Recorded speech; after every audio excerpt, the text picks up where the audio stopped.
Hi, this is Chris Castle, and you're listening to Your Morning Coffee, the podcast with Jay Gilbert and Mike Etchert. Weekly music news for the new music business.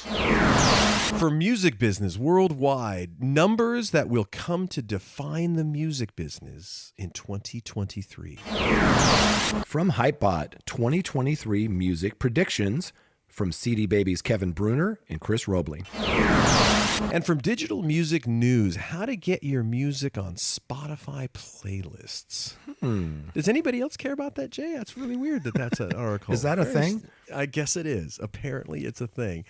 Well, here we are. It's 2023. Jay and I are ready to talk your ears off. So we're happy you're here. What do you say we get going on the podcast right about now? Stand by for transmission. This is London calling. Wake up! The revolution is at hand! Your morning coffee is on the air. On the air. On the air. On the air. On the air.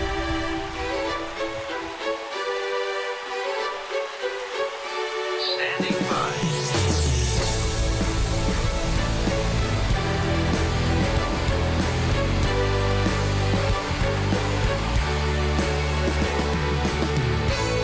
Your morning coffee, the weekly music news for the new music business. It's the highly curated, agitated, advocated, moderated, and liberated digital music information that you need to know. We are your digital music authority. And now from our studios in Hollywood, California, here's your hosts, Jay Gilbert and Mike Etchart.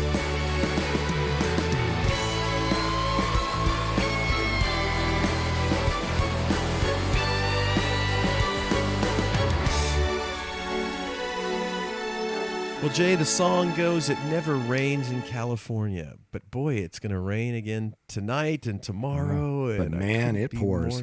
Yes, it does. And it's We needed it. 2023. Oh, we needed it. Absolutely. We still need it. So I'm really excited that it's happening. And Yeah, oh me my too. goodness.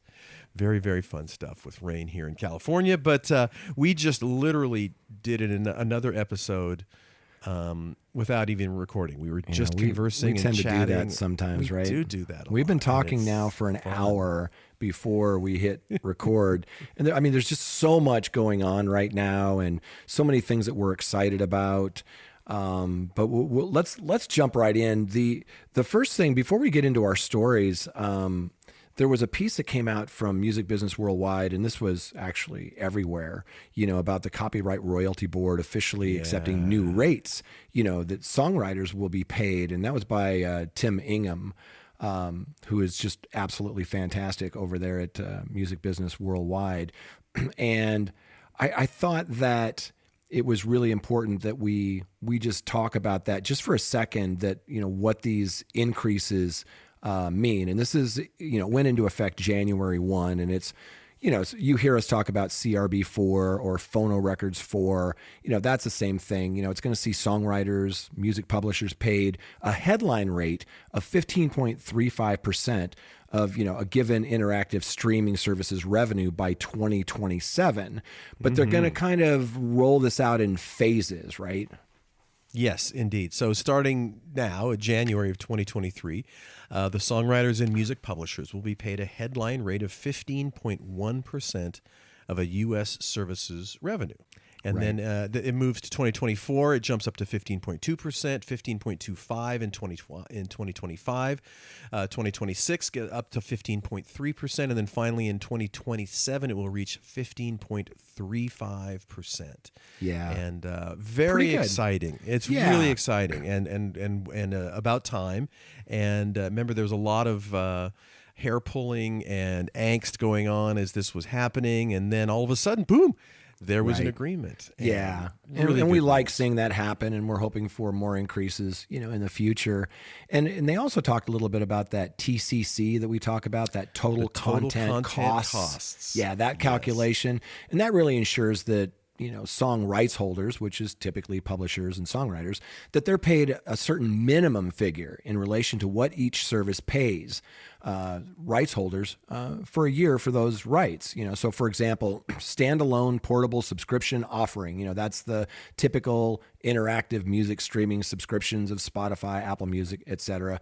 U.S. music publishers will, from 2023 onwards, thanks to CRB4, be paid the lesser of either one, that 26.2% of TCC, total content costs, across all music rights, or an aggregate amount of $1.10 per subscriber for that period. So really good news for songwriters. It is, and it's well deserved, and it's a good way to start 2023 with more money for songwriters. Yeah, we're big fans of songwriters and publishers, and we want to see them paid fairly, and that's good news. The other thing I wanted to touch on before we get going here is you'll notice in your morning coffee for the last month or so in Second Cup section, there have been all these lists, year-end lists, the best rock records and documentaries or whatever it is. And I love lists too. And we talked about it a little bit last week, but I'm not doing that anymore. But I put in a link to Redef, R-E-D-E-F, Redef. If you're not familiar with them, it's a fantastic service, not just for aggregating music news, but any topic that you want. And they have this Best of Music 2022, the year in lists, where they just have dozens and dozens of these great lists that they've aggregated in one place. So if you're still looking at those lists, which you should be because it's a great place for music discovery, check out that in your morning coffee. Best of Music 2022, the year in lists. And it is a joyful rabbit hole with which to climb down into when you start looking at those lists. I've discovered so many artists. I mean, I can't keep up with all of this stuff that's coming out all the time. And, it's so funny that I'll look at somebody's top 10 albums of 2022 and I've heard of one of them. I know it. It's just remarkable. And we pay attention, it is just such a crazy, huge wave of stuff, of great music that's out there. And, anybody who says there's no good music anymore is not listening. They're not trying hard enough. They're not trying hard at all. There's just some wonderful, wonderful stuff out there. And, and like we talked about last year too, sometimes, or last episode, I should say, sometimes it's just new to you. It's not even exactly new. Right. It's just new to you. Discovery's discovery, whether it's, like Will Page always talks about rediscovery. And I know that's really important. There are times when I don't know who the artist is. I'll hear a song from one of my favorite artists that I haven't heard in maybe a decade. And then I'll go back into a deep dive into their discography, and that's rediscovery. But that new to you that we talked about last week, we're constantly discovering things that have been out for a while, which leads us beautifully into our this last thing in the intro before we get into these stories. And there was quite the kerfuffle this last week from Rolling Stone.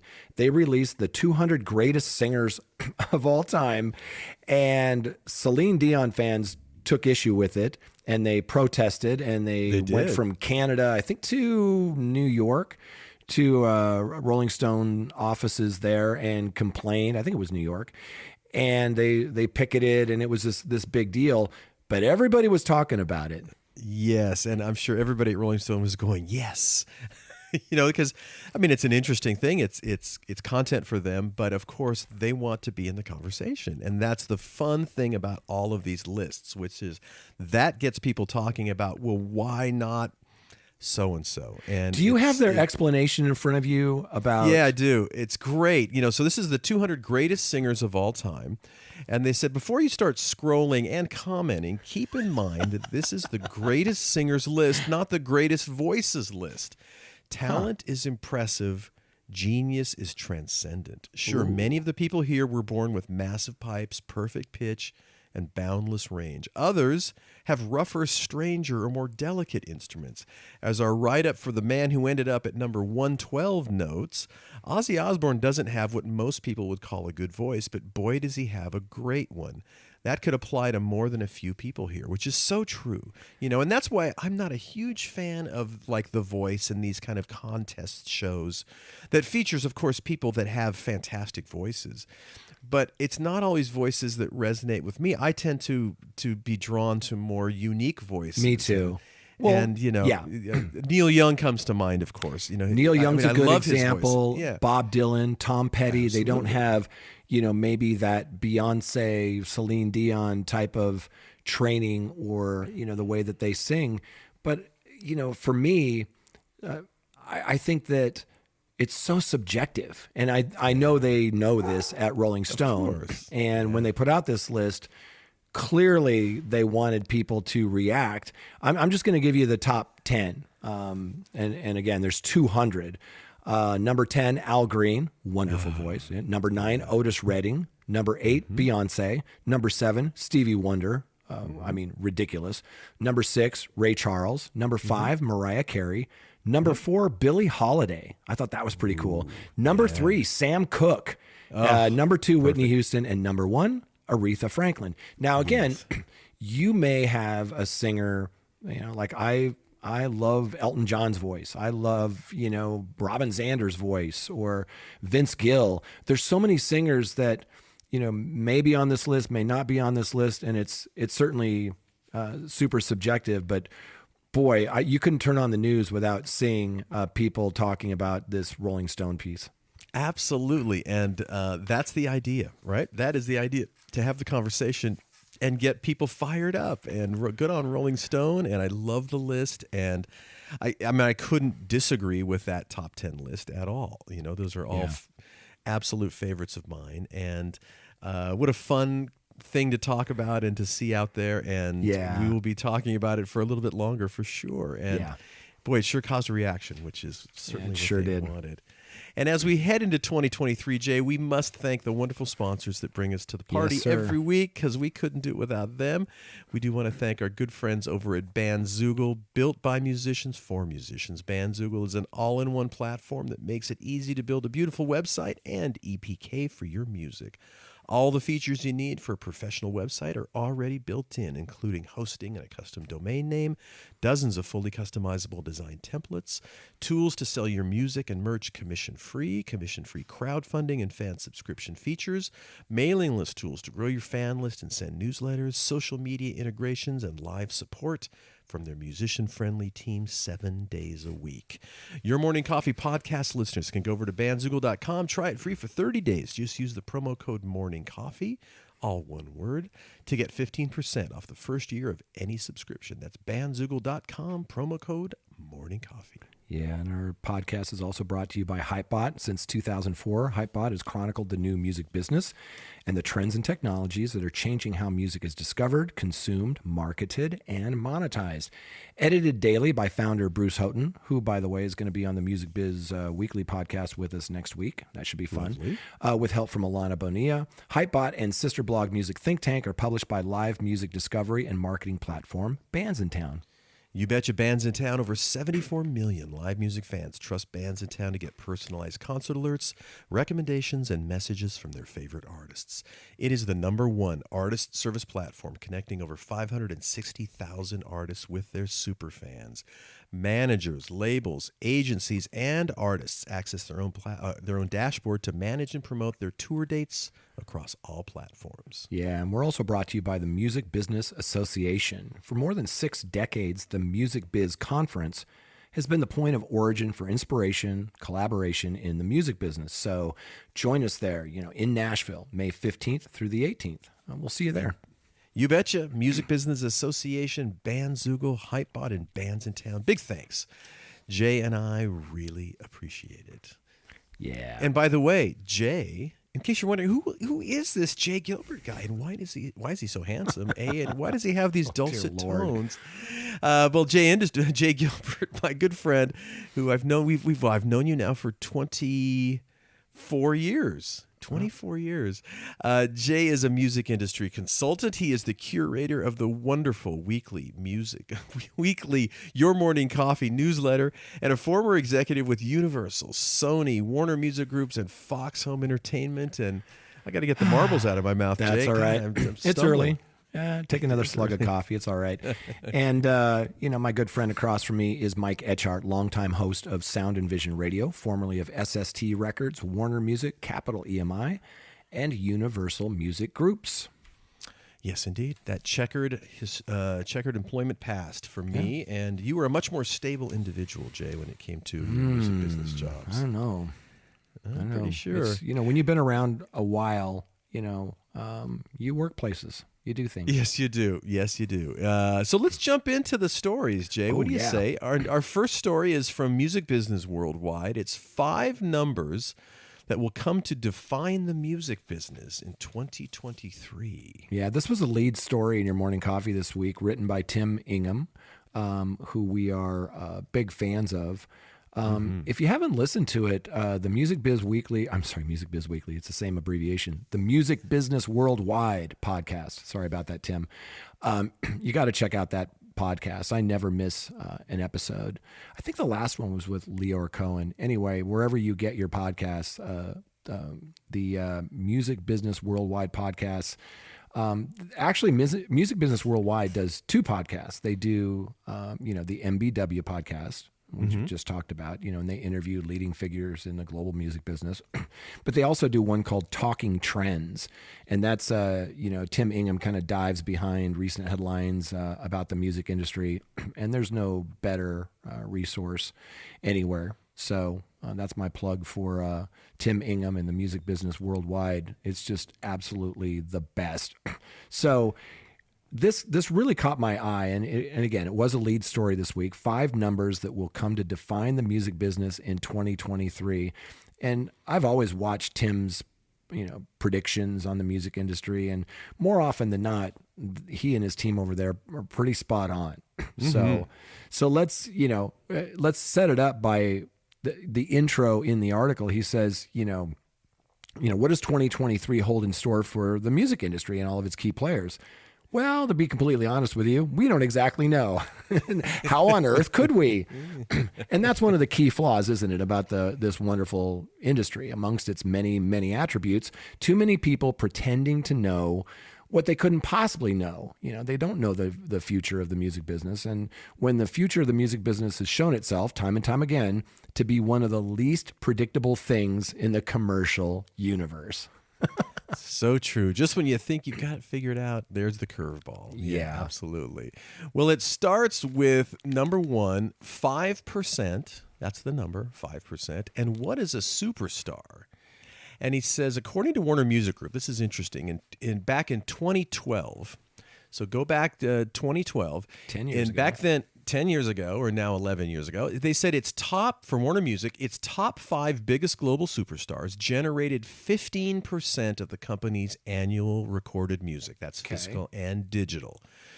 So now, fast forward to 2022, that year's top 5 superstars at Warner generated just 5% of equivalent revenue. So how interesting is that? So again, to rewind, so 10 years ago, the top 5 biggest global superstars generated 15% of the company's annual recorded music, blah, blah, blah, revenue. Now, 10 years later, whoever the top 5 superstars are now, they generated just 5% of that. Interesting. Equivalent revenue. And each one of these points, Tim has a line, he says, why it matters. Right? Yes. And he says it through one lens. This is a story about Warner Music Group and how its new CEO, Robert Kinsel, will reposition Warner Music Group amid the shifting dynamics of the quote-unquote superstar economy. Yet there's a trend that's bigger than Warner Music Group going on here. The atomization of royalty revenue amongst a far wider pool of top-tier artists, whether via streaming's globalization of listening or via the rise of the so-called middle class of artists, that's kind of chomped away, royalty earnings that were once the exclusive preserve of worldwide pop icons. It's not a stretch to suggest that Universal Music Group's recent relaunch and investment in its global artists and label services division, Virgin Music Group, plus a rampant success of Sony Music's The Orchard in recent years, both kind of nod towards this trend. Right. So the big question it asks, though, if superstars are only generating 5% of a given major record company's revenue today, what happens when that number sinks to 2% or below 1%? At that point, what even is a superstar? Right. I don't know. Super so that interesting. is really interesting. Absolutely. So here's another one. This is another number. So number 2 is $1 billion, and the fallacy that, in quotation marks, the labels are taking all of Spotify's money. And so, the Music Business Worldwide, they did a piece the other day pointing out that Spotify is now worth somewhere around a third of Universal Music Group in terms of market cap value, after the two companies were worth roughly the same amount a year prior. Interesting. So much of the reaction has taken the same tone. As one U.S. executive put it in a text to Music Business Worldwide just the other day, how the F are Spotify supposed to grow their value when the major labels take all of their profit? And so that's an interesting argument, because yes. they're saying that, the majors are taking all of the profit from Spotify. Yet when you talk to a lot of indie artists who maybe aren't doing their homework, they think that they're being ripped off by DSPs like Spotify. And we often remind them that, they pay out right around 70%. And in this article, they were saying that Spotify's Q3 2022 results, which were the last one to be announced, the company spent over 75% of its revenue on quote unquote cost of revenue, a category primarily comprised of royalty payments to labels and publishers, meaning rights holders. And we remind people of this all the time. DSPs like Spotify, Apple Music, they don't pay artists. They pay the rights holders. Now, sometimes that can be the artist, but more often than not, it's a label, or it goes through a distributor or whatever. So as Tim points out, you look a little deeper and this story gets a lot more nuanced. Yes. So basically, that Q3 2022 was a milestone quarter for another reason. Spotify spent an all-time high of about 978 million euros on operating costs in the 3 months to end of September across 3 subcategories.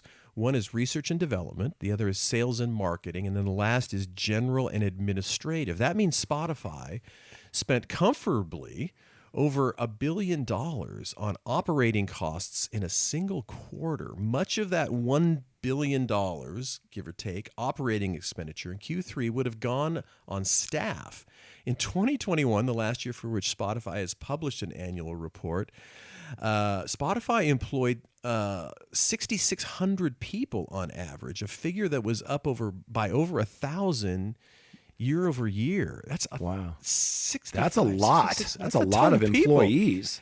So why does this matter? That's the big question. Spotify-focused analysts expressed disappointment over the company's gross margin performance throughout 2022, despite an impressive performance when it came to subscription revenue. Related to that, in Q3, Spotify posted a quarterly operating loss of 228 million euros. Spotify's spending on sales and marketing in particular has long been quietly questioned by its music rights holders partners, lest we forget that UMG continues to own about 3.4% of Spotify. That sales and marketing costs shot up to nearly $500 million in Q3 2022. Yeah. So the big question it asks, largely thanks to analysts' disappointment over that gross margin impacting on share price, Spotify is currently only worth about $15 billion on the New York Stock Exchange. If it doesn't improve its gross margin soon, could it be an acquisition target for a tech giant in 2023? Speaking of which, just for fun, imagine Twitter buys it tomorrow. What's the first thing Elon Musk does? Not going to go there. Like that. I don't want to go there at all. No. But very interesting observations. And you look at the Spotify operating expenditure in Q3. So back in 2020, it was 529 million. Is this euros? Anyway, 529 up to 593 in 2021, but then it jumps up to 978. So you're talking some substantial cash that they're spending on all this stuff. Yeah. Interesting. Yeah. And like they say here, it could be a target for acquisition. from some tech giant. Number 3, the number is 100,000, and the battle to define premium music. It's a number that's already worked its way into business lore. As Music Business Worldwide was the first to report on it, of course. Over 100,000 tracks are now being uploaded on average daily to streaming services globally. But over the last 12 months, we've seen this different conversation, and you and I were talking about this before we hit record. We've seen comments by, like Rob Stringer, the chairman from Sony Music Group, and Sir Lucian Grange, was chairman, CEO of Universal Music Group. And they've been hinting, at a hope to one day see certain types of music valued higher.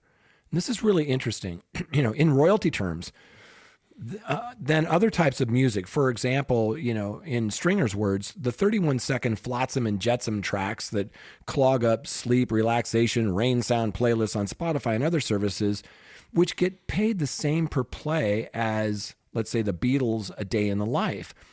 Steve Cooper, outgoing CEO of Warner Music Group, gave a memorable take on this debate in an interview with Music Business Worldwide at the close of last year, where he said, in the live music space, the price varies depending on who you're seeing and what your experience is, right? I think the recorded music space needs to be more like that. Ever since we had 99-cent downloads, there's been a tendency for music to be priced the same, and we all know it isn't equal. Yeah. So why does that matter? Well, the 3 major record companies, plus Merlin, cumulatively had a 77% share of music streams on Spotify in 2021, according to their own annual report that year. That 77% figure was down by a full 10% on the 87% they counted in 2017. The influx of 100,000 tracks a day to services like Spotify will surely only dilute that market share yet further. So the big question it asks, to the best of our knowledge, this is Music Business Worldwide saying that, the now infamous 100,000 tracks a day stat is in reference, at least in the large majority, to human-made music. Today. Human-made music. So what happens when AI music-making platforms start spitting out thousands of Dua Lipa, Justin Bieber, Travis Scott clones every 24 hours too? Won't the majors be highly concerned that Tencent Music is already making thousands of its own tracks with AI vocals, and that TikTok bought its own AI music company, JukeDeck, the other year? Yeah. Well, the AI thing, Jay, we spent just you and I talking about that for probably a good 20 minutes, half hour. And if there's anything that's going to be likely our most talked about topic this year, it's going to be AI. And you hit me to some unbelievable stuff I didn't even know. And it's unreal. Look, an idiot is someone who doesn't know what you just found out. And a lot of these things like, DaVinci 3.5 or ChatGPT or whatever the AI is, it's coming, and it's coming fast and furious, and it's going to turn this industry upside down. And there are a lot of smart people right now on the legal side trying to figure out how this is going to work. You and I talked about Hyperreal the other day, that Paul McCartney and Beck video. It's going to be lyrics. It's going to be songwriting. It's going to be style of how you play your instrument. This AI thing is coming, and we're going to stay on top of it so everybody's aware of what's going on. But it's going to be a massive disruption. And number 4 on this list, the number is 25%, and the hunt for TikTok's revenue. So Universal Music Group, that's not a company that struggles for profitability. In 2021, the company's annual EBITDA, earnings before interest, taxes, depreciation, amortization, that soared above $2 billion. In 2022, it will grow even higher, and we'll find out what that is when they publish their Q4 2022 results, which is coming soon. Anyway, for any typical investor, figures like these would instantly translate into happy days. But shortly before UMG went public in Amsterdam in 2021, at a capital markets day in August of that year, UMG made a pledge to the markets. It expected to reach a mid-20s EBITDA in its midterm outlook. In other words, UMG's EBITDA margin would touch 25% at some point over the next few years. The company currently has a way to go to get there. In the 9 months to the end of September last year, UMG's adjusted EBITDA margin stood at 20%, 20.5% versus 21.5% in the same 9 months in 2021. Right. So here you're talking about the money that they are making. So as they say, the bigger talking point and why this 25% stat is so relative to how 2023 plays out is precisely where Universal finds the commercial propulsion it requires to bump up that margin to its target figure. Against the odds, 2022 was a great year for subscription streaming revenue growth, partly thanks to continued growth in the number of subscribers globally and partly thanks to smart price rises. Spotify saw its biggest year-over-year growth in subscription revenues in the first 9 months of the year in 2022. So further price rises from the likes of Spotify will continue to pump new oxygen into the subscription streaming story for rights holders. But Universal will also know that key markets like the US and the UK are fast becoming fully matured streaming markets, i.e. the hopes of finding new sources of subscriptions each year in these territories is naturally getting smaller. So why does it matter? If subscription streaming isn't going to provide UMG with the commercial oomph to hit its EBITDA targets, substantial new revenue will likely have to be generated elsewhere. So, Jay, which leads us on to our final stat here in the following query. The big question it asks, the major music rights holders, Universal included, appear to feel that they are not currently receiving sufficient monetary return from, you guessed it, short-form video platforms, namely TikTok. Much of this, it's thought, is because TikTok continues to pay rights holders via that 2-year buyout deals rather than via a direct share of advertising revenue based on consumption of these companies' music. Can we now expect pressure to continue to mount on TikTok from Universal and other majors as UMG seeks sources of accelerated revenue to plump up that EBITDA margin during the remainder of the 2020s? I think absolutely. Yeah. TikTok, are you feeling the pressure? Yeah, and look, the majors are kind of softening the ground and saying things in the press, and we know that those renegotiations are happening this year. So it'll be a very interesting year to see what that relationship and those negotiations end up being between TikTok and the music industry. It's a hot topic throughout the industry, and so that leads us beautifully into the last one, which is that number is $12.1 billion and the hunt for TikTok revenue. So this one is similar to number 4, but just kind of from a different angle. On January 4th, the UK's trade body for the major record companies, BPI, issued new stats reflecting how the British market had performed in 2022. One of those stats really caught music business worldwide, caught their eye, and that was 159.3 billion on-demand audio streams of music from the UK last year. So first, the good news. That figure represented a year-over-year growth of 12.1 billion, which is bigger year-over-year margin of growth than we saw in 2021, which was like a little less than 8 billion. However, 2022's increase was still under half the size of the year-over-year growth in UK streaming consumption seen in 2020. That was over 25 billion. And around half the size of the year-over-year margin we saw in each of 2019, 2018, and 2017. So let's talk about why that matters. Yes, indeed. So why does that matter? As I just lost my thing. So it says, it seems likely that consumption growth on in-demand audio streaming is, as we talked about a couple of minutes ago, inevitably starting to plateau in mature streaming markets. Spotify launched in the UK back in 2008, took another 3 years to reach the US.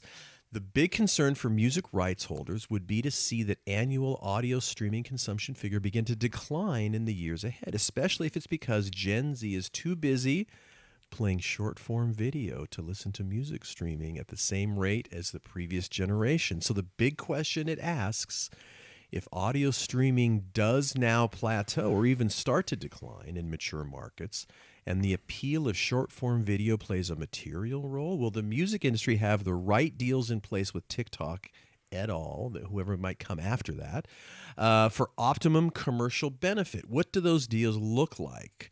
And will 2023 become the crucial year where they are set in stone once and for all?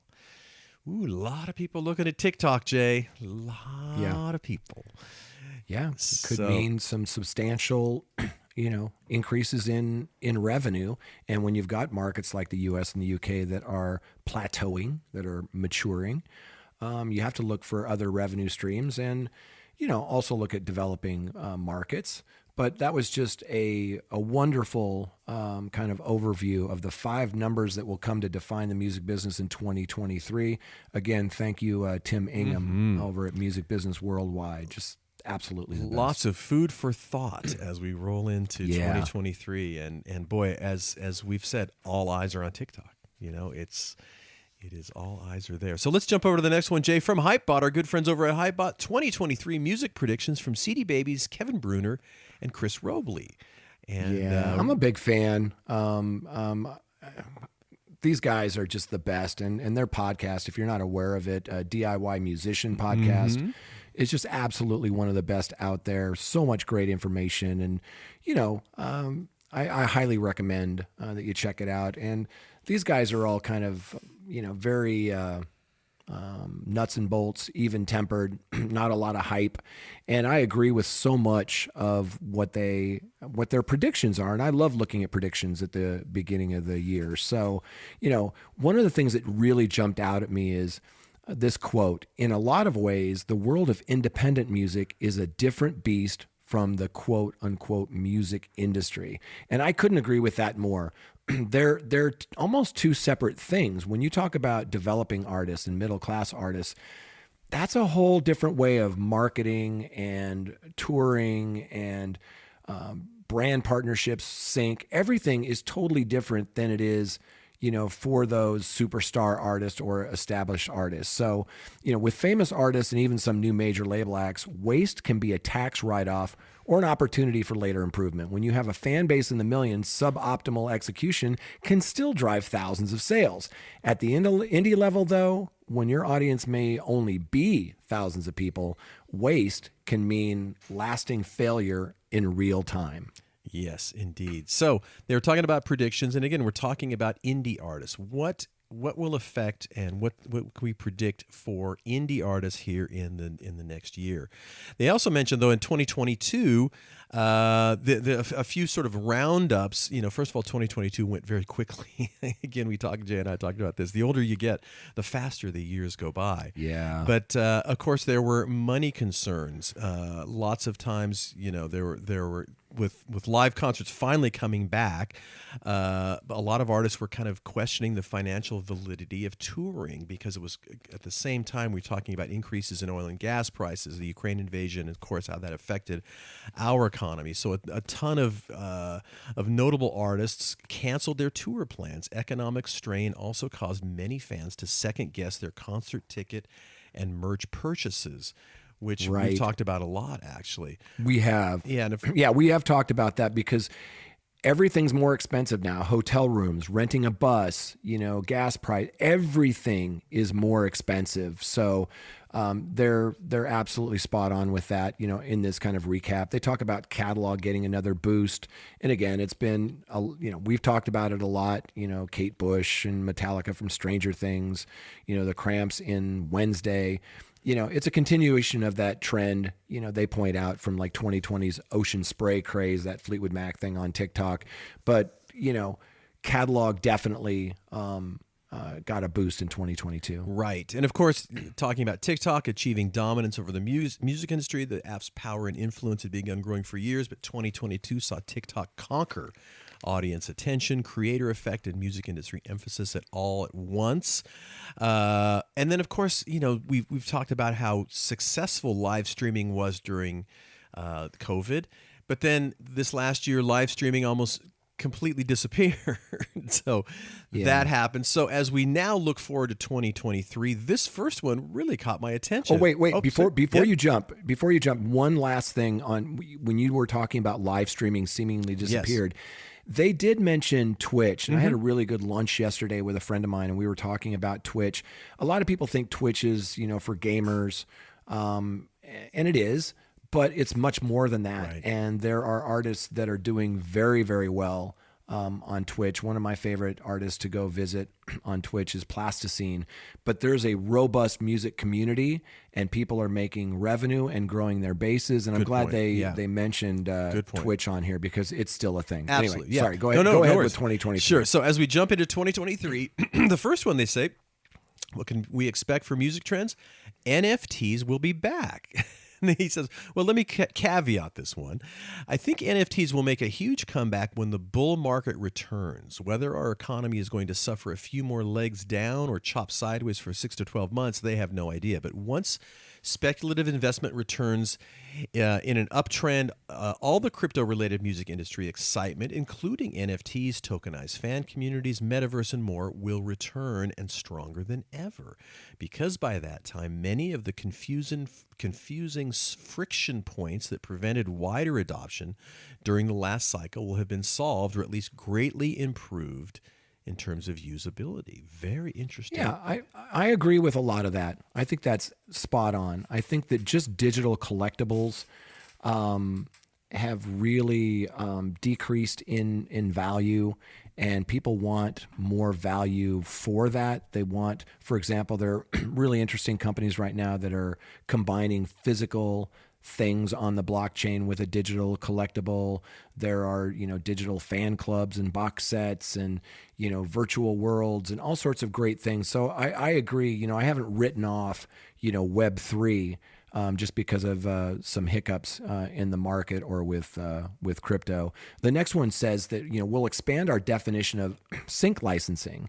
We talk about sync licensing all the time. It's not just, film, TV, commercials, but games are really big for music licensing. And as they point out, interactive content like Peloton, games like Roblox, pairing recorded music with, corporate NFTs. I agree, sync licensing, it used to be years ago, Neil Young kind of railed against it, having your music maybe in a commercial. And then I remember when iTunes was the major source of music, some of those commercials, like with Feist or whoever, they would develop artists just by being, that sync. It's really, really powerful. But now you have to think of sync outside of just film and TV.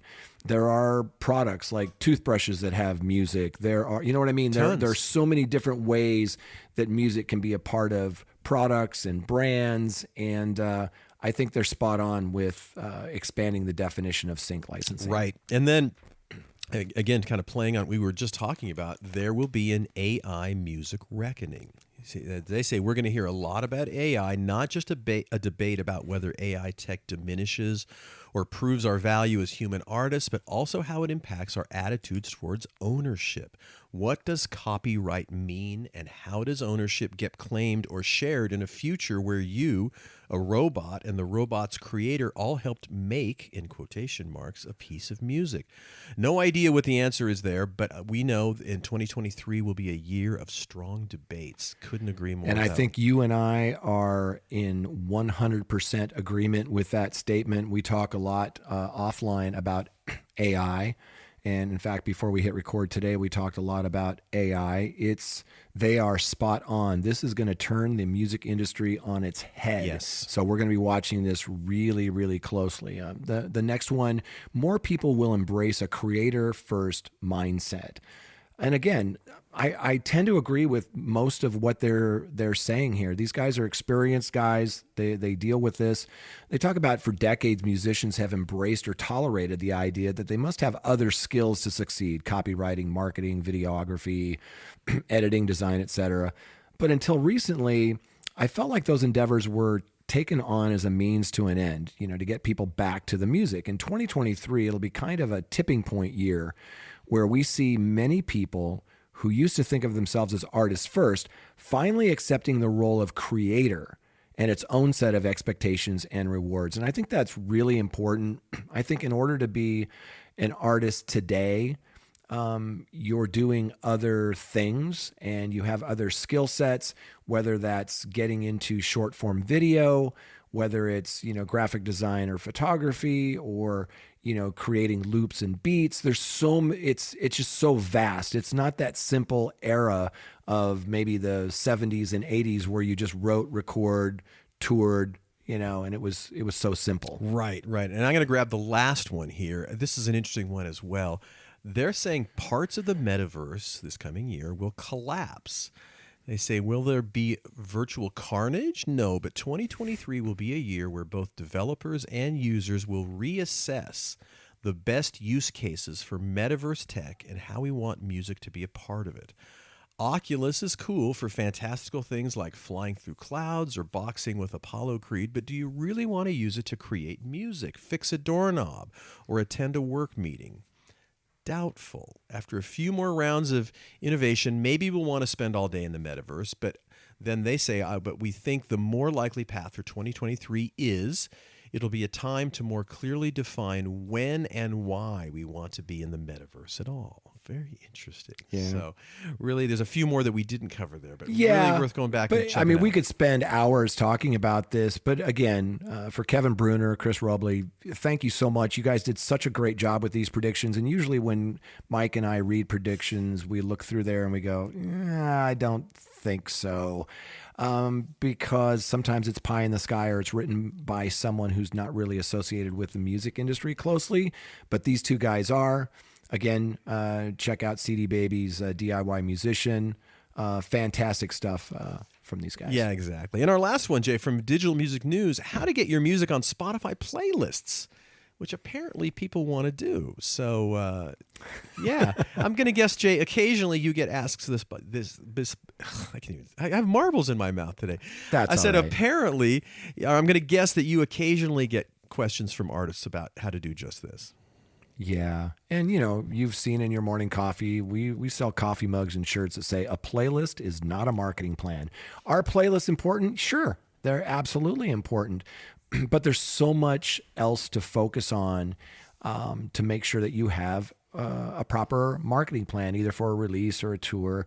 And one of the things I wanted to make sure we pointed out, this how to get your music on Spotify playlists. This is by Caleb Murphy. Mm-hmm. And it came out through Digital Music News. And it's interesting because I read a lot of these articles of people saying, this is how you get on playlists, whether it's Spotify, Apple Music, Pandora, Deezer, whatever. This is how you do it. I can tell you that the best way to get on playlists, and remember, there's basically two buckets I'm talking about here. One is DSP curated playlists. So, so when Apple Music or Spotify, creates their own playlist, that's one type. And then there's the user curated, where people like you and I might just have our favorite songs or different mood playlists. And so there's different approaches to those. The best resource that I've ever found is Mike Warner's book, Work Hard, Playlist Hard. And he's on his second edition, which covers all of the DSPs and ways to get on both of those types of playlists. But it's really more about how to optimize. So I highly recommend that. So as I dug into Caleb's piece here, I found myself nodding a lot. Like, he really did a good job of kind of grabbing the important things in the Spotify algorithm. He doesn't say how he came about finding these things. And I can tell you that I've worked with some really smart people that don't guess or pretend that they know what's in the Spotify algorithm. And we're using Spotify because that's what he's using here. They listen to what Spotify says is in their algorithm. Right. And that could be on their website. It could be in their correspondence via email. It could be at developers conferences or music conferences. And so I'm going to read you from some materials that we have in our business about what Spotify has said is in the Spotify algorithm. And the reason I'm doing this is because a lot of what Caleb is saying here is spot on. It is what they're saying. So for example, This is what Spotify says is in their algorithm. Here are the basics. Spins. So you want to see, if something's actually getting that engagement and people are playing it. Skips. Kind of obvious, right? If people are skipping your song. I had heard one time that there's some playlists where you don't want to be in the top 1 or 2 songs because those get skipped the most as people are cooking dinner, working out, going on their commute. They start a playlist and they might skip the first couple of songs till they get to one that they like. Adds to personal libraries and personal playlists, right? Canvas videos. Spotify will tell you that you need to have that 8-second looping Canvas video that will help you. Optimizing your artist page, and I've read this a lot where in Spotify, for example, you can add 140 images. You can add your social links and your bio, and you control the banner and your artist image, and just making sure that that is optimized. Some people have taken it a step further and made sure that they have their artist pick there.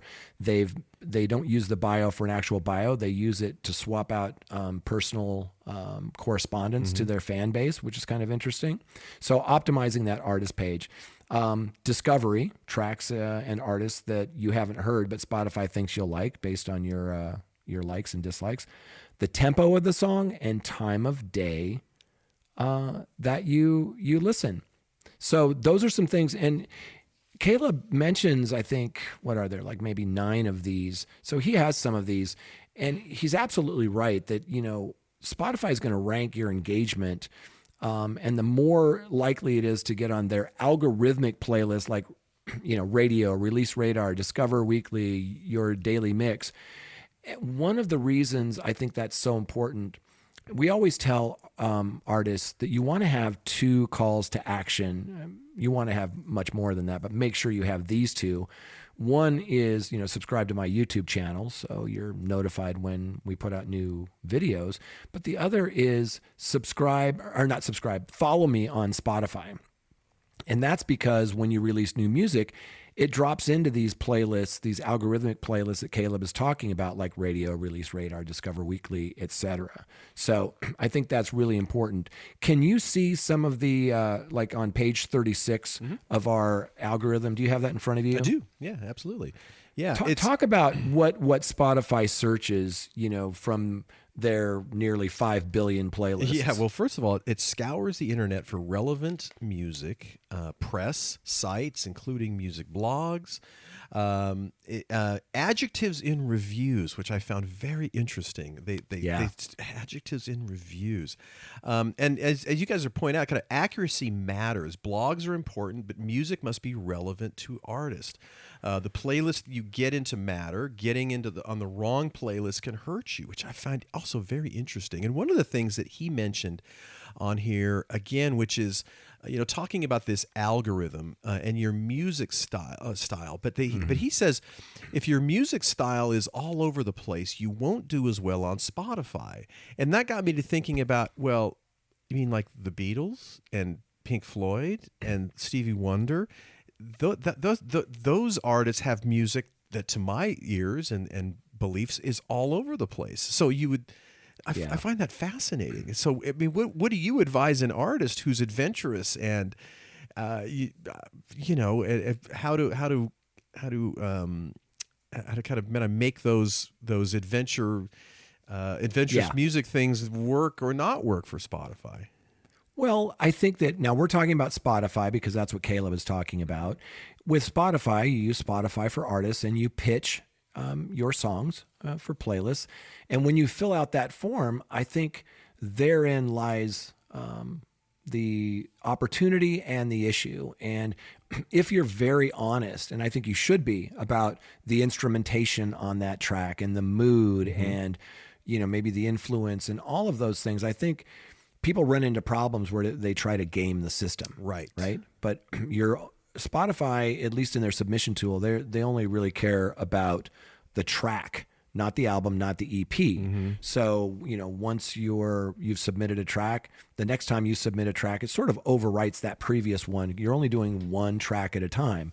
So that gives you that opportunity to focus on what that track really is as far as the genre, the mood, where it would fit in playlists. And I remember a friend of mine paid one of those services to submit his music to user-curated playlists. But the problem is it ended up on the wrong playlists. Right. His music was really more indie funk, and he ended up in one of the playlists, I think was like a boy band playlist, and it actually hurt his streams. He could see his numbers go down, and he quickly went to get those. So when Caleb mentions, you want to be on the right playlist, that's spot on. And in his piece, he lists some places. He said, here are a few websites that he uses to pitch music for kind of that user curated playlist consideration, right? Because there are places that you can pitch music to their network and it doesn't go against terms of service from the DSPs. You're not paying for placement. You're getting someone's opinion. And if they like it, maybe they'll add it to their college radio station or to their indie curated playlist. One of them he lists is Submit Hub. And I've used Submit Hub. Submit Hub is a pay-to-submit platform for Spotify playlists, music bloggers, influencers, etc. You can submit for free, but by using the premium, which is paid credits, it bumps you to the front of the line. So playlist, user curators hear your song first. And he's said that he's gotten several press write-ups and playlist inclusions through this, and that's true. I've seen Submit Hub. I've seen it work. He lists some others that I haven't used, like SoundPlate. I thought that was interesting. I'll check that out. A daily playlist, this platform called Daily Playlist has a library of playlists added by curators. But again, it's okay to submit your music to user curators, and sometimes you can get a buzz from that because Spotify will see you getting more and more increased spins. And these indie playlists that are user curated, you tend to stay on those playlists longer. Right. He ends this piece by saying the most important kind of playlist, the most valuable kind of Spotify playlist your song can get on, not surprising, are those made by your fans. These are personal playlists that people voluntarily added your music to. They're not aspiring professional music curators. They're just music lovers. It means your song resonated so deeply with them, they just had to add it to their carefully assembled playlist. When you see these playlists show up on your Spotify for Artists dashboard, feel encouraged. You're doing something right, so keep it up. And that's always what you want, right? It was a good piece. I agreed with much of what he had on there, and a lot of it was just based in fact, and he's not trying to game the system. He's just trying to optimize for it. And there's a YouTube video that comes along with the story. Again, and it was in Digital Music News by Caleb Murphy. Great job, Caleb. I think there's some really good advice for developing artists who are trying to optimize for Spotify playlists. Absolutely. And on that note, Jay, it is time to wrap up the show. We do want to thank the Music Business Association, Bandzoogle, Hypod, and Bands in Town for helping us make it happen every week. Could not do it without our wonderful sponsors, so big thanks. And Jay, what do you say we call it a day and go away and thank everyone for listening, which we do every week. We so appreciate folks that listen in, because without you, we could not do this, and we do not take that for granted. So on that note, thanks for listening, folks. Have a fabulous week, and we will see you next time on the Your Morning Coffee Podcast.